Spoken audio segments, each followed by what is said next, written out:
You are listening to Spiritual Insurgency with Jason Lupo and Aaron Lujan, a show that brings reckoning to today's culture and the impact on the body of the church.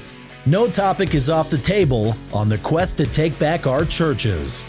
Join Jason and Aaron and swim against the current of the modern culture. Welcome to Spiritual Insurgency. I'm Jason Lupo here with my co-host, Aaron Lujan. Buenos dias. You know, Aaron never ceases to amaze me. He calls me this morning and goes, "Did you ever listen to that Eddie Murphy song?"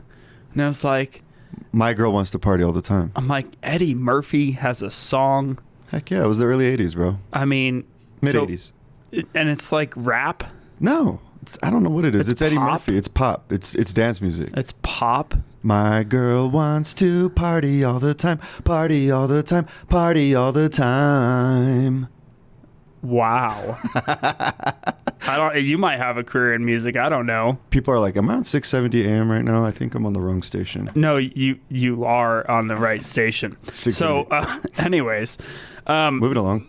I had no clue, but it's always entertaining just to see what the heck comes out of Aaron's mouth every morning. But, you know, that's the fun of this show. Now, here's the deal, okay? We are, like, I don't know, what is it, 10 days, 9 days Lord away have from mercy. the election. Please. And I think that we've always had this, like, battle between the church and voting and the church and government. And I'm not talking about like separation of church and state, even though we're going to get to that in a second. But I'm talking about the fact that there are so many Christian evangelicals that will just not go out and vote. And I think it's wrong. And I don't think it's right. I think that we're called to be involved, because if we become complacent and if we do nothing, our silence is approval. And I think that we can all kind of resonate with the fact that if we watch something happen that we know is wrong and we do and say nothing, that we are, even in the eyes of the law, we're criminally responsible. So I think it's time that the church, because that's what we're doing, we're speaking to the church right now, it's time that the church take action. And I'm going to kind of break down why, but give me your initial thoughts on that, Aaron. I think the Bible's very clear that we're to be salt and light. And so we're to be in the world, but not of the world, right? So I think voting is part of that idea of being in the world. You know, we are to be salt and light. We're to be an influence. I interpret that as an influential force for good, for the kingdom of God. My pastor recently said, act and behave in this world as you're already in the new world. And so I think that we are called to impact society. We're called to be ambassadors of the kingdom, and that means electing godly representatives and putting into law or removing laws that dishonor God and that dishonor God's people. So I think it's important for the Christian to be voting. I just have a lot of questions about election integrity, and even in light of election integrity issues, I still think that we should be voting, because at bare minimum, if our vote doesn't count, we can at least prove that our vote isn't counting by showing the corruption. In other words, that idea of too big to rig. Too big to rig, exactly. Too big to rig. Yeah, I think that with the amount of hype surrounding this election, we almost are seeing that I mean, we said it, what was it, last week, the week before, that, you know, if this election is stolen, I think we're going to see some wild stuff that is far worse than what we saw on January 6th. I wanted to get married on January 6th, but that's a Monday. So I'm getting married on January 4th instead. How did your fiance feel about getting married on J6? I think she would probably be down for it, but we just kind of looked at the date. So originally we wanted to get married on February 5th, 2525. Okay. But that was like a Wednesday. So none of the cool dates are presently available because they just fall on random days, which, I mean, it's 2024. Do we really have to be traditional? No. All right. So we're going to go back in time for a second, all right? Because I think that it's important that we look at how and why the United States was founded to begin with, all right? Now, the Pilgrims and the colonists that came over to the United States, they came over and they left England because they disagreed with the Church of England, who had carried many of the practices from the Catholic Church over. They came to the United States to have the freedom to go after their own God, right? To worship their God in the way that they saw fit. And when they first came over and when they were heading over, the basis of the government that had been created was, and this is basically the first real document of democracy that we've seen in the world, was the Mayflower Compact. Now, most people have probably heard the Mayflower Compact, the title, but I don't know how many people have really read the Mayflower Compact. So I'm going to do it for you right now. Mayflower Compact is as follows.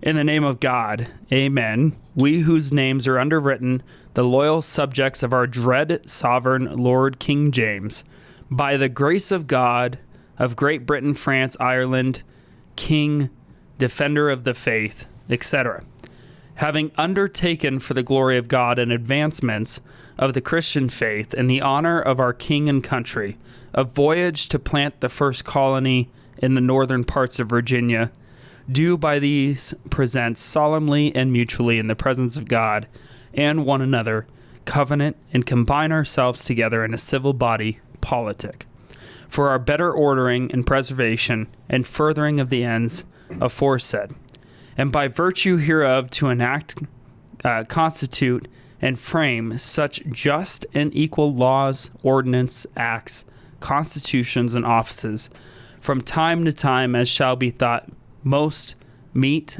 and convenient for the general good of the colony, unto which we promise all due submission and obedience. Have you ever heard the Mayflower Compact be read? No, I went to an underfunded Catholic school. Oh, yeah, they probably... We barely had buildings, bro. They want to go back under the rule of King James. No, it's joking aside, I think the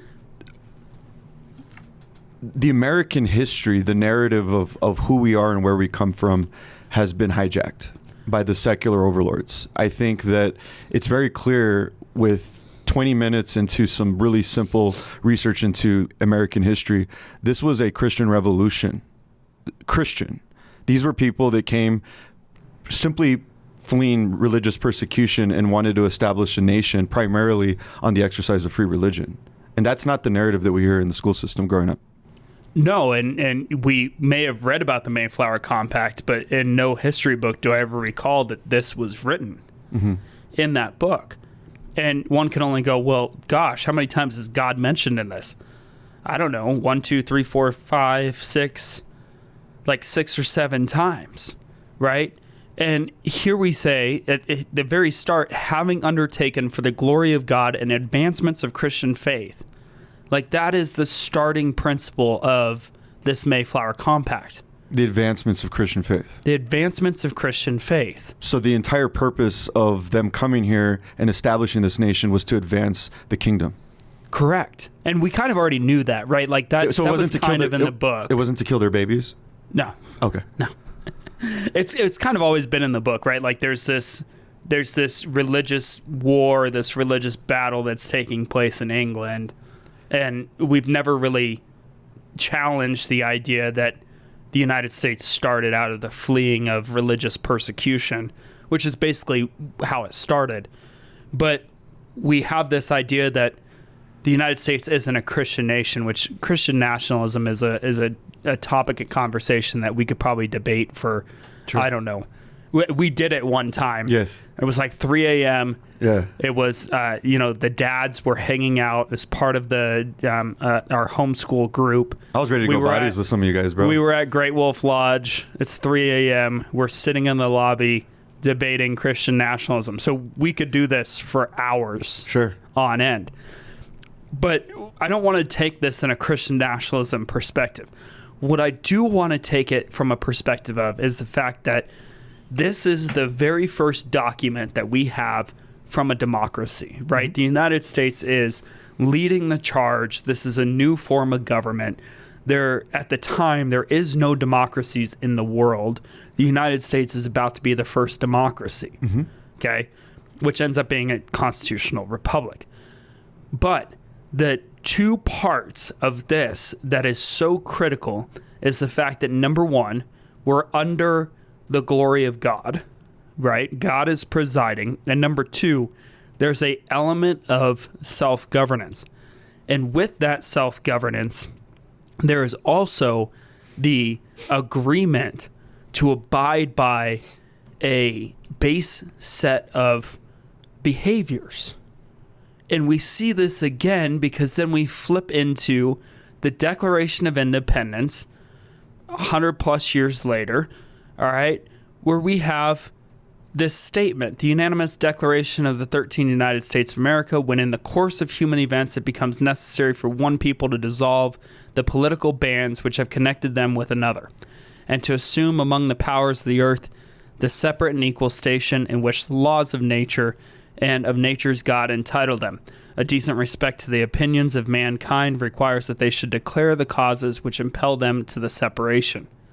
We hold these truths to be self-evident, that all men are created equal, that they are endowed by their Creator with certain unalienable rights, that among these are life, liberty, and the pursuit of happiness, that to secure these rights governments are instituted among men, deriving their just powers from the consent of the governed, that whenever any form of government becomes destructive of these ends, it is the right of the people to alter or to abolish it, and to institute new government, laying its foundation on such principles and organizing its power in such form as to them shall seem most likely to affect their safety and happiness. We're going to stop there because there's so much to unpack here, but we're also going to take a brief time out. So if you want to dive deeper into this with us, you're going to have to wait like 30 seconds when we come back from our break. Hang with us.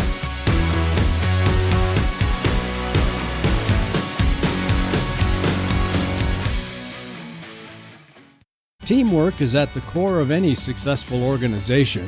Full Armor Sports, led by national champion coach Jason Lupo, is now registering for school year sports programs. Full Armor is a multi-sport teaching and training organization with homeschool options available. All of Full Armor sports coaches are certified and experts in their field. Full Armor's coaches combine for over 500 years of coaching experience. They will help your kids gain fundamental skills, the concepts of teamwork, essential to being successful throughout their lives. Multiple sports options are available now, from swimming, softball and volleyball, to powerlifting and youth MMA. The faith-based approach to making sports fun and productive are a great choice for your kids at Full Armor Sports Teams. Learn more at fullarmorsportsteams.com. Welcome back to Spiritual Insurgency. I'm Jason Lupo with my co-host, Aaron Lujan. Ni hao. All right, so we did just read the Mayflower Compact. If you have never read it before, pull it up on your phone right now after you've pulled over, because don't drive and look things up on Google. It leads to bad things. But now we're unpacking the Declaration of Independence just a little bit. So when in the course of human events it becomes necessary for one people to dissolve the political bands which have connected them with another. This is the separation of the United States from England. Assuming among powers of the earth the separate and equal station in which the laws of nature, of nature's God, entitle them, a decent respect to the opinions of mankind, requires that they should declare the causes which impel them to the separation. They are trying to have this freedom. They don't want to be under the rule of the British government. Correct me if I'm wrong, but my understanding of that is that it was, in my interpretation, a difference in interpretation of the Bible. I believe that the Church of England was the prevailing church at the time that the Pilgrims were under this religious, call it persecution, and they had a they wanted to interpret the Bible via King James, and they wanted to worship in a certain manner that was in contradiction to the Church of England. Is that correct? They wanted to separate from the Catholic roots that the Church of England still had. Okay. That's my understanding. But do you remember the specific theological differences? I think it had to do with ritualism. Regardless of, we may not remember the specifics, but I think what is true is that comparatively speaking, relatively speaking, it was a nominal difference. It was in modern day terms kind of not a big deal. But it is a big deal when you strongly feel that what somebody is doing or forcing you to believe or forcing you to act is a command and you can't stray from it. My point is we're putting up with a lot more than these people are willing to put up with. Oh my gosh. I mean what the church did, what the church is doing today in some of these places, I mean, we should be already starting another country in Antarctica. And think about the risk that these people take. I mean, we sit here in 2024 looking at, these people 300 plus years ago. These were people that left a country to the New World, a place. They lived in a world where they didn't know what was on the other side of that ocean. They got on a boat where they could potentially die on that boat. They knew very well the risk that they were taking. Many never made it. Many got deathly ill. And then when they get there, a lot of them died. They perished from the natives. They perished from disease.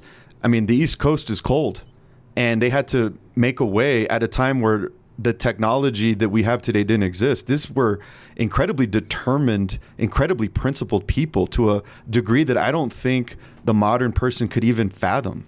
Yeah, they wanted freedom. Like at this point, right, in the United States still, at this present day, not saying it's going to be like this for much longer, but at the present day, if you are unhappy with the teachings of your church, you get up and you leave, right? I've done it. I have gotten up in the middle of a service and never gone back. And that is what we have the right to do. If you want to teach something that is not rooted in Scripture, if you want to teach something that is humanism and not biblical, then I'm going to get up and I'm going to leave your church and go find another church. As you should. Right. Or if it gets bad enough and whatever, you establish a new church. Mm-hmm. Or you establish a whole new denomination, right? Sure. Like, this is what has happened. And so they didn't have that ability. Mm-hmm. They wanted that ability. Mm-hmm. And the government restricted them. And the government restricted them. So they defied the government and said, I'm out. So they defied the government and said, I'm out. And they established this new land. Mm-hmm. Now, it also says in the Declaration of Independence that whenever any form of government becomes distracted of these ends, it is the right of the people to alter or abolish it and to institute new government, laying its foundation on such principles and organizing its power in such form as to them shall seem most likely to affect their safety and happiness. The United States it's going to get to this point where we are going to have to do some major changes to return to the principles that are in these founding documents because we've strayed so far away from them.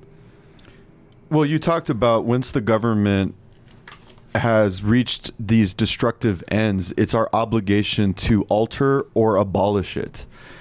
Do you interpret this document as a mandate to the modern American Christian that once we see the news that for example, I think it was Bobby Kennedy exposed recently that the Biden administration passed some sort of legal authorization to make it legal for the U.S. military to shoot and kill American citizens. Did you hear that piece of news? I did not. I just saw it on X this morning and look into it. But that to me is, if that is true, and I'm sure Bobby Kennedy is not, lying out in public. If that is true, then that's the destructive end of an out-of-control government, that they're now making a declaration that we want you dead. We're going to kill you, and we're going to use the military to do so. Well, we've already gotten to a point of tyranny, right? Like, we have already gotten to a point where the people in the United States fear the government. Mm-hmm. And I think back, and I think this image will be in my head for a long time. But Alex Jones crying on the set of his studio after the U.S. government has basically wrongfully stripped him of every last thing, every last penny he's ever made, every last thing he's ever touched, everything he owns. And watching this man who has such a powerful impact, such a powerful charisma, and has spoken out against the government for so long, watching him break down in tears on live stream is an image that's going to sit in my head for a long time. Because the government only should have the power to the ends in which there's consent of the governed. And I think that there's a lot of Americans today, and it doesn't matter what side of the aisle you're on. It doesn't matter if you're Republican or Democrat. The feelings are the same, that government is all up in your business. Yeah, Biden administration pushes DoD Directive 5240.01, allegedly giving Pentagon unprecedented power. The directive outlines military intelligence activities, leading to speculation that the Pentagon now has the authority to use lethal force against U.S. citizens protesting government policy. So my question to you, Jason, is if we can agree that this is a destructive end of an out-of-control tyranny, do we now have, and I'm going to get in trouble, I'm getting chills what I'm about to say, but it's a question, do we have a mandate from our progeny, or our ancestors, I should say, to alter or abolish our current government? Yeah, yes. Yes? Yes. Okay. And I'm not saying that we should go start a civil war tomorrow, but I am saying that what is currently going on, that the people fear government, that is tyranny. Yeah. That is the tyranny that these pilgrims came over here to escape. Is there a peaceful solution at this point? I think that there is. I do. I think that there's always a potential for a peaceful solution. I don't know if we're going to get there. I don't know what's going to happen. And we've already seen that this is the longest standing democracy that we've ever seen in history. And we've also seen every empire throughout history come to an end at some point. Yes. And if you're looking around, other democracies have gone back to tyranny. Sure. Other democracies have flipped back to dictatorships. The proverbial pendulum. You look at Venezuela, which no more than 2 decades ago was one of the wealthiest South American countries, was independent, was functioning as a democracy, had freedom, had liberty for their people, and in just a short time, now they're in a dictatorship that is one of the worst governments, one of the worst dictatorships, one of the most tyrannical governments that we've seen in our present day geography. And the consequences have been disastrous. And so I almost hear the listener say, well, what about Romans 13? Everyone must submit himself to the governing authorities, for there is no authority except that which God has established. The authorities that exist have been established by God. Consequently, whoever rebels against the authority is rebelling against what God has instituted, and those who do so will bring judgment on themselves. For rulers hold no terror for those who do right, etc., etc. And I think the misstep that is always made, because this verse has been weaponized, I believe, by a lot of pastors and that are wolves in sheep's clothing, that are probably paid agents by intelligence agencies to keep the flock in line. The biggest misstep in this verse is what type of government, because is it godly or is it not godly? Because a government that is not submitted to the authority of God is an illegitimate government. So this Romans 13 verse is speaking within the context of a legitimate government. A government is legitimized because it reflects biblical principles. And the moment that a government no longer stands for biblical principles, it becomes illegitimate. That's how I interpret Romans 13. What about you? So, I mean, let's put it in this perspective. Paul broke the law, went against the government, was killed for it. This is Paul writing the letter. So, and I mean, listen, every single disciple was essentially martyred, other than John. By the government. By the government. Jesus was murdered by the government. Jesus was murdered by the government because he did not bend to the will of the government. Yeah. Now, some theologians argue that Romans 13 was actually talking about the church government and not the political government at the time. I don't want to go down that track. What I do want to say is I think you are right. When there is a government that is telling you that you have to split or not follow moral law, right? Your own morality, your own beliefs in terms of what your faith, what your God has told you to do, that's an illegitimate government. So I do believe that both options may be true, that maybe Romans 13 is talking about the church government at the time, and also that Romans 13 is implying that a couple things. Number one, you're supposed to follow government in its rule of law that doesn't stray from what is moral and ethical and right. Mm-hmm. It's not talking, if the government says you can no longer preach the gospel of Jesus Christ, Paul is not saying, hey, you should probably abide by the government. Amen. And just all this thing about going and spreading the gospel around the world, forget that. Government changed their mind. Yeah, that's not what's happening. Yeah. One thing I also want to chime in, Lupo, is this idea that government is the greatest threat to humanity. There's a sociological term called democide. Obviously, everyone's familiar with homicide. Homicide is the definition of one man killing another. Democide is the murder by government, at the hand of government. And the most comprehensive study on democide in the 20th century was conducted by R.J. Rummel, a political scientist. According to his research, approximately 151 million people were killed by were we in Oklahoma? 150 million papers. 151 million people were killed by their own governments in the 20th century. This figure includes deaths from mass murders, genocides, politicides, and other forms of one-sided violence. Soviet Union under Joseph Stalin estimated 20 million through forced collectivization, mass starvation, and political purges. Mao Zedong of China estimated 45 million deaths. Nazi Germany, 20 million. Khmer Rouge, the regime in Cambodia, 1.7 million deaths due to the Cambodian genocide. Adolf Hitler's Germany estimated 12 million. Pol Pot's Cambodia, 1.5. Imperial Japan, 3 million. And don't get me started on the Bolshevik Revolution, because that was whitewashed. So I don't think our biggest threat is the black dude in the hoodie at the liquor store as much as it is our government. Yeah, I mean, I think that we have greatly underestimated the power of what the people in power in the United States are doing. I think for so long, we grew up in this time where you respect the office of the president, mm-hmm. you respect the U.S. government because they have your back, you trust the U.S. government, and we're now starting to see that, whoa, we left them alone to do what they wanted for far too long.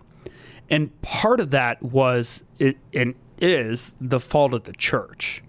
The yes. church said, you know what? At some point they said, we don't really need to put our arms into this political realm. We can just, step aside. Mm-hmm. Well, look where that's going to get us. Mm-hmm. And look where that got us throughout the course of history. Now, the rights that we have as individuals, if you go back to the Declaration of Independence, if you go back to what these founding men put in place and what they said as to the reason why they started the United States, we hold these truths to be self-evident, that all men are created equally, that they are endowed by their Creator with certain unalienable rights, that among these are life, liberty, pursuit of happiness. This is the founding principles of our nation, the founding principles of this government. And the opening sentence is an acknowledgement of God.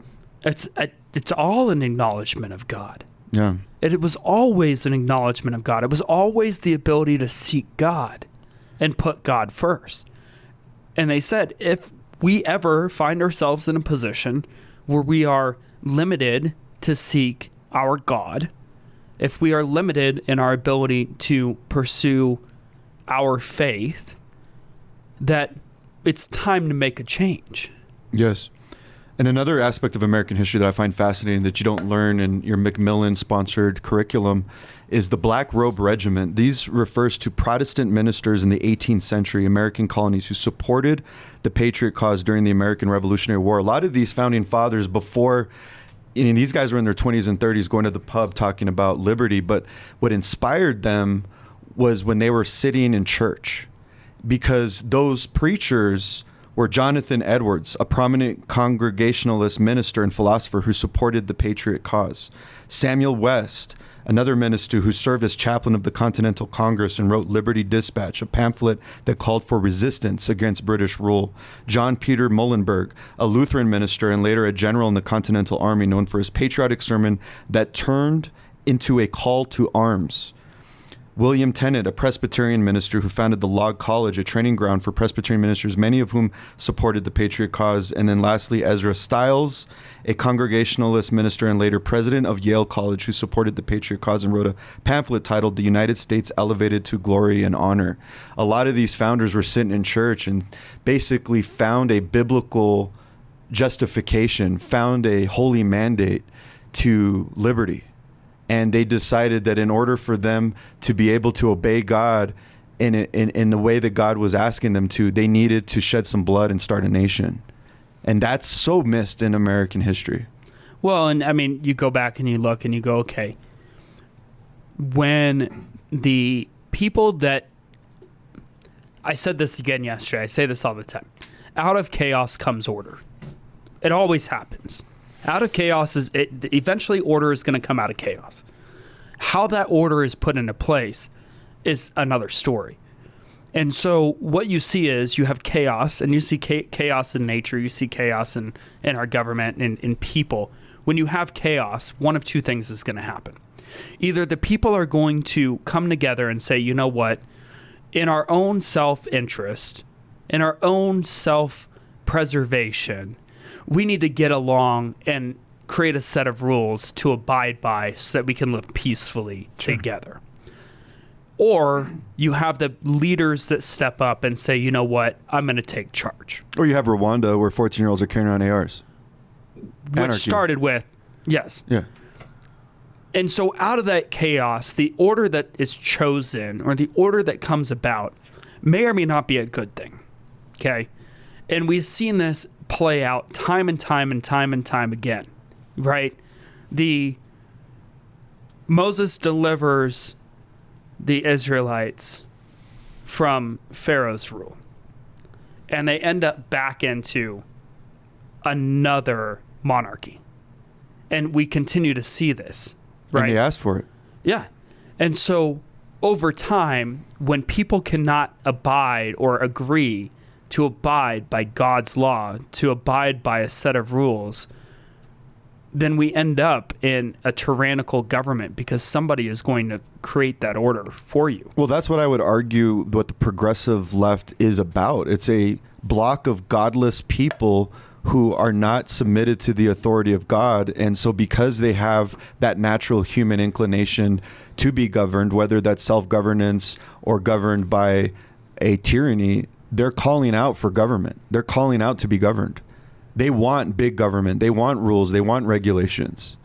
During COVID, they wanted you to stand on that little dot 6 feet away from them. And no, that mask needs to be above the nose, bud. Yeah. And I think it boils down to the fact that it's like whenever somebody talks about unification, right? We need to unify the Republican Party. There's a question that always comes out of my mouth first, and that question is always, what are we unifying around? Because that's a really important principle. What the founders of this country realized was that they need to unify around something, right? And that's why we have these documents that have come about. That's why we have the Declaration of Independence. That's why we have the Constitution. before all of that, when they first came over on the Mayflower, we have the Mayflower Compact. It's this idea that this is what we're unifying around and this is why.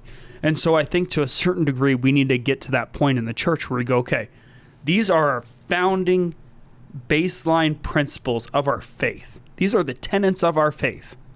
I mean, look, let me ask this question. Has anybody out there read your church's statement of faith? I would hope that everybody has. I have, yeah. But there's probably a lot of people that attend a church that have never read their statement of faith. Sure. They probably don't even know what the pastor's name is, too. You should probably know what your church stands for before you go on Sunday again. Yeah. So at least you know whether or not you agree with what you're unifying around within that body of the church. Mm-hmm. But this is what has taken place in our country, is that we have this inherent trust of anybody that's named pastor, inherent trust of anybody that's named president or legislator or representative. We cannot continue to be complacent. We have to hold these people responsible. We have to hold these institutions responsible. We have to know what we're unifying around. And I think that is the start of the issue that we have. We're going to take a brief time out. When we come back, we're going to continue this conversation. Hang with us.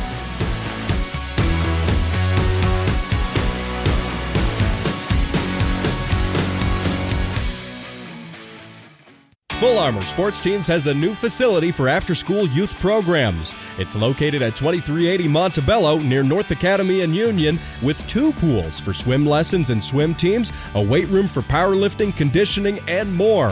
Full Armor Sports Teams is a Christ-centered and family-oriented organization bringing the youth of Colorado Springs together. For more info on after-school and homeschool programs, go to fullarmorsportsteams.com or call 719-629-SWIM.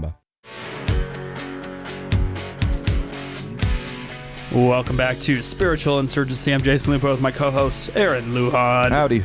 All right, so we have dove down a little bit into the Mayflower Compact, the Declaration of Independence.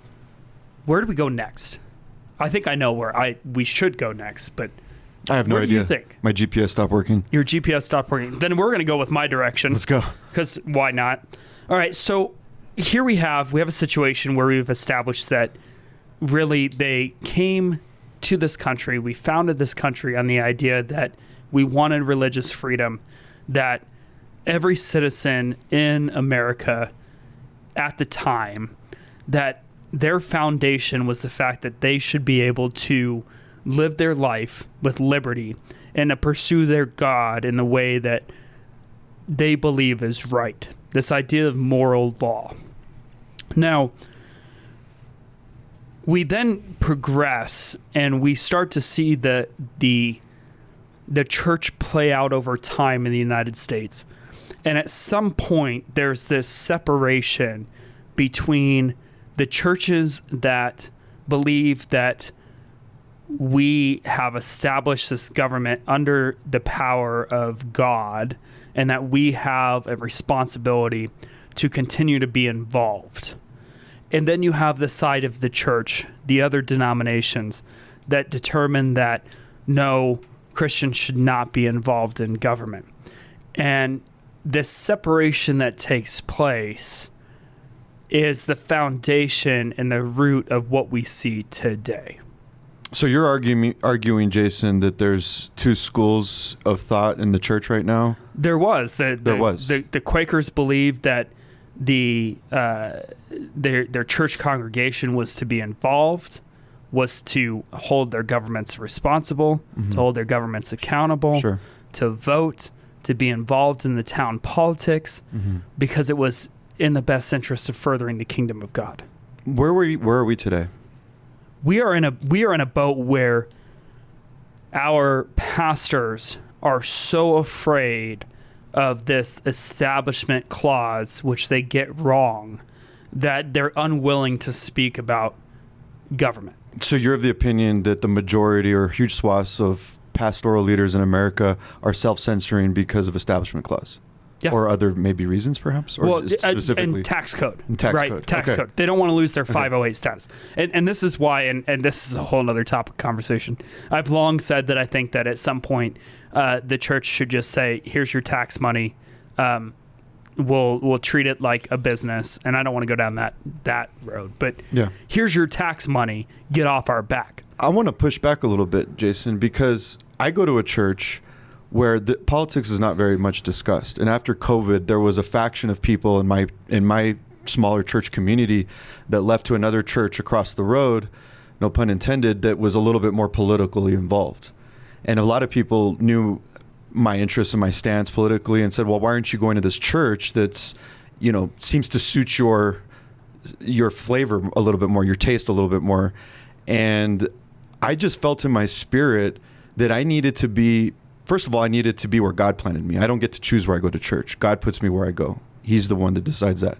Secondly, I feel it's more important for me to work on myself. I'm my greatest enemy. I'm competing against Aaron Lujan. I am not trying to change the world. I need to change myself. And so if I'm in a church that's feeding me good theology and good doctrine, and I'm getting convicted of my sin, and the Holy Spirit is alive and well, and I'm worshiping God, that to me seems like a better option than sitting in a church where the pastor's railing against Biden. No, and I don't think that's what's happening in these churches. I mean, if you look at these churches that are quote unquote politically involved, they're still rooted in biblical teaching. They're not up on the stage just ranting about politics every single Sunday. Fair enough. But when the time comes that there is a necessity to discuss what is going on. Thanks for clarifying. They aren't afraid to talk about it. Yeah, it's a nuance, right? It's not all or nothing. There needs to be solid biblical teaching, but then when the time comes, the church must speak, is what you're saying. Well, and listen, if you are dictating what you're preaching from the pulpit based on whether or not you believe you're going to offend somebody, it's time for you to step away from the pulpit. Mm-hmm. It's time for your church to probably close its doors if that's what you feel like. So, if you believe that we have to stay away from the abortion topic because we might offend somebody in the congregation, what are you doing? Mm-hmm. What are you doing? Oh, yeah, that's unacceptable. When you step in front of your congregation and say, we're not going to read this portion of the Bible because we don't think it's relevant in 2024. Mm-hmm. What are you doing? Yeah.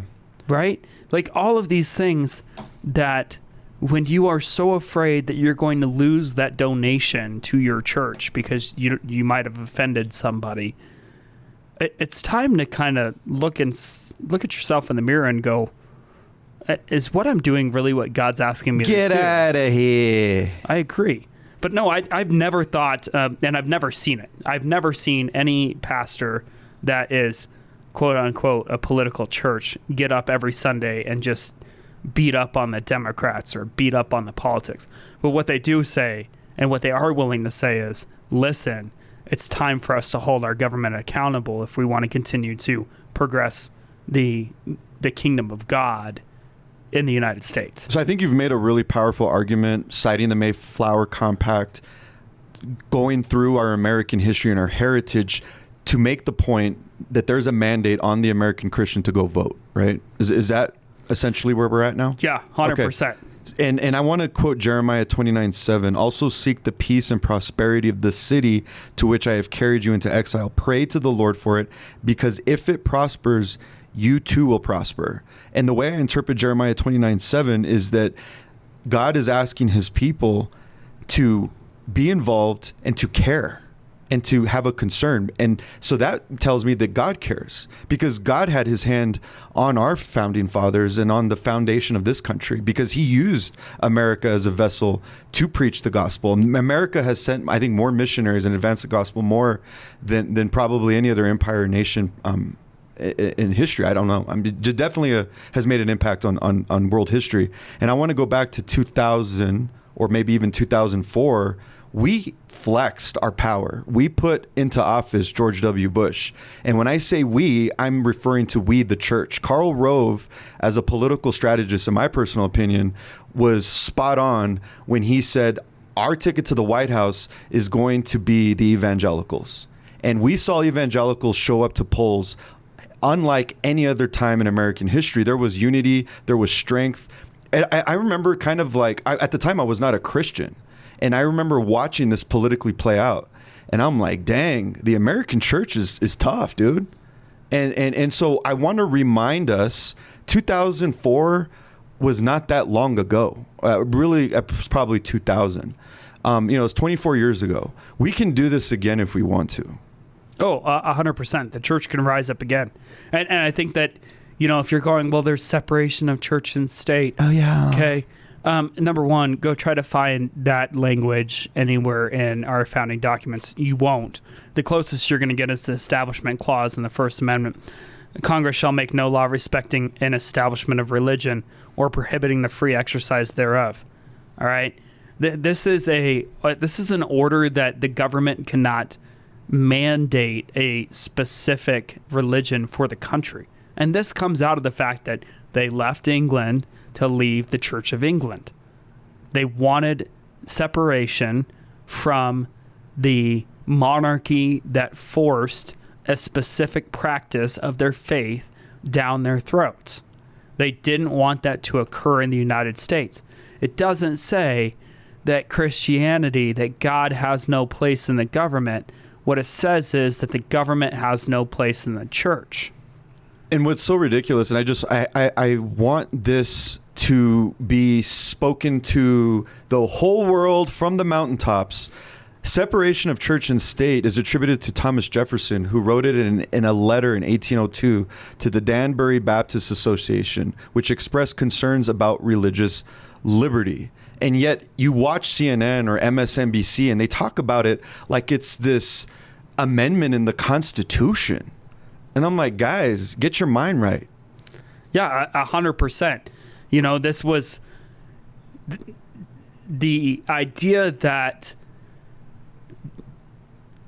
this letter from Jefferson is seen as precedent in the United States, which is also taken out of context. They're reaching. Is a huge misstep that we have allowed to take place throughout our history. It's a misstep that it has caused some massive problems in our country when we keep believing that the church has no role in the government. And so we're going to touch on that. We're going to take a brief time out. When we come back, more on that. Hang with us. Do we switch to ballots now? Initiatives?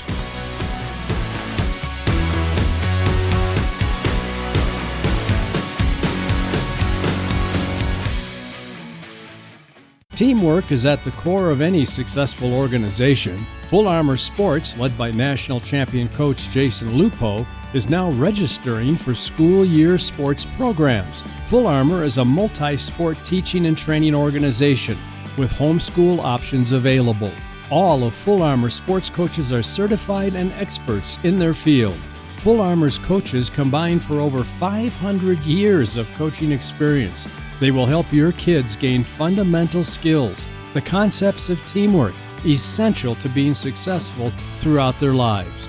Multiple sports options are available now, from swimming, softball and volleyball, to powerlifting and youth MMA. The faith-based approach to making sports fun and productive are a great choice for your kids at Full Armor Sports Teams. Learn more at fullarmorsportsteams.com.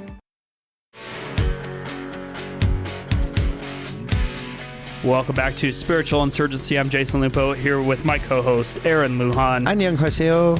And I figured we had to go to a break because I had to quickly pull up Jefferson's letter, because I don't think it's right to just throw it out and say, well, this came from the Jefferson letter to the Danbury Baptist. Okay, now let's keep in mind, Thomas Jefferson, not a Christian.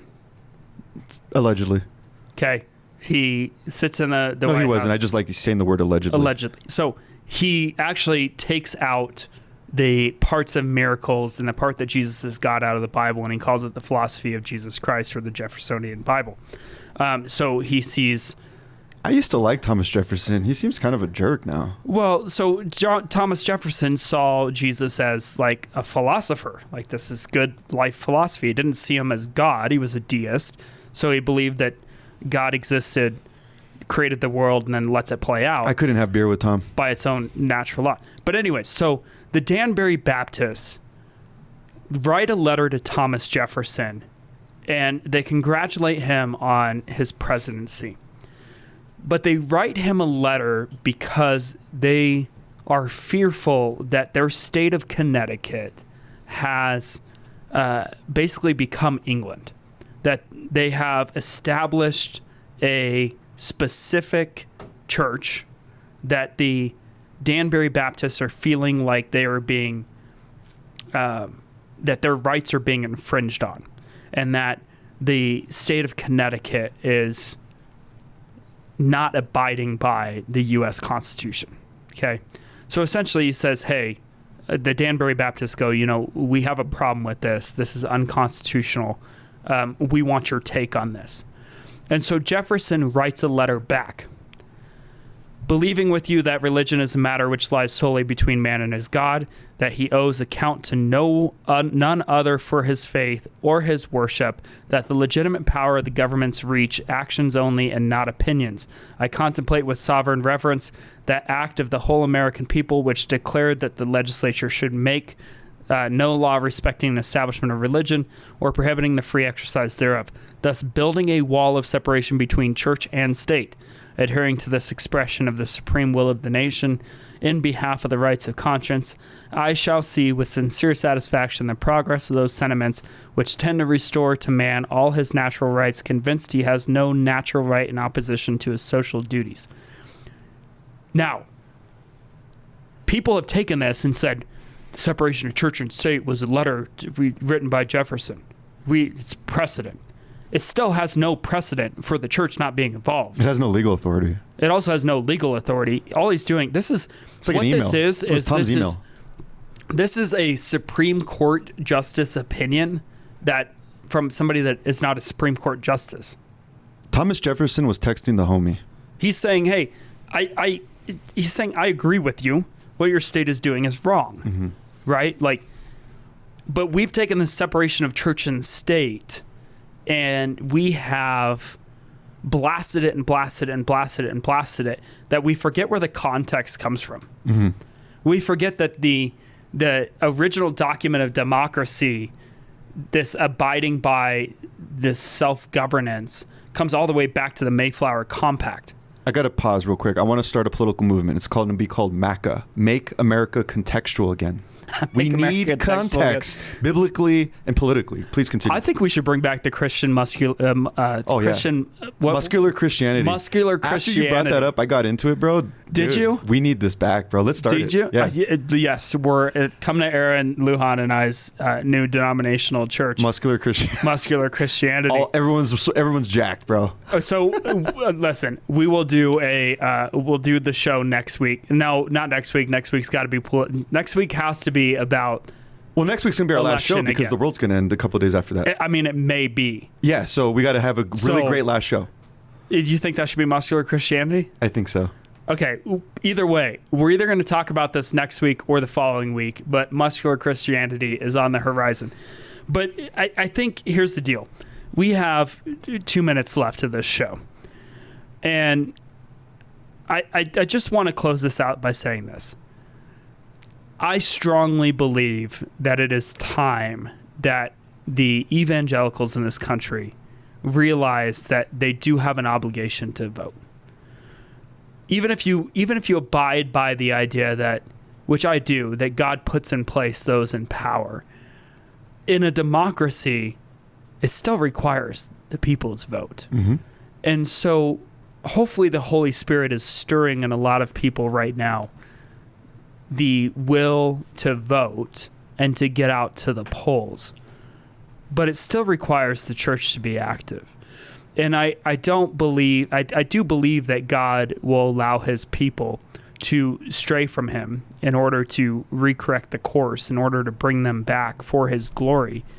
And I think that's what's happened in this country. So the question becomes, how do we return back to progressing Jesus Christ's kingdom here on earth in the United States? Is it going to be by the will of the people in the current democracy, or is it going to require that we tear apart what we currently see in order to build back, in order to gain back our liberty? I think Jesus modeled this in the Garden of Gethsemane. The world is changed in the prayer closet. It's changed on your knees. It's changed at 6 a.m. over some mediocre coffee with the lights very dim and just that quiet time with Jesus. That's how the world is going to change. Yeah, I mean 100%. And we've seen this take place. This is not new. I mean, we have seen these governments be created and collapse. Mm-hmm.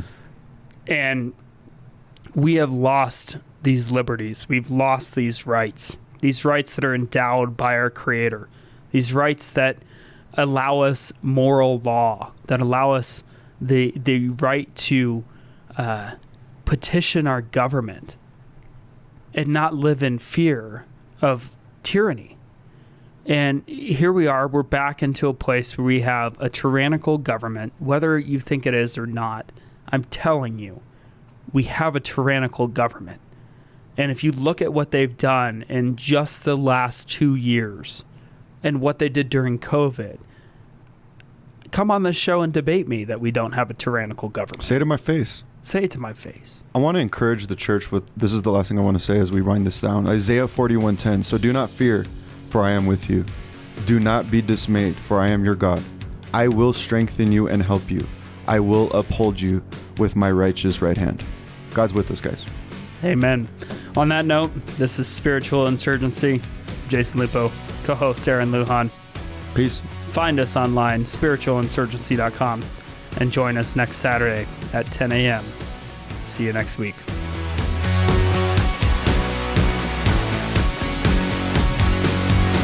Thank you for joining us today on Spiritual Insurgency with Jason Lupo and Aaron Lujan. For more information or to support the mission of Spiritual Insurgency, visit spiritualinsurgency.org. Join us next Saturday and every Saturday at 10 a.m.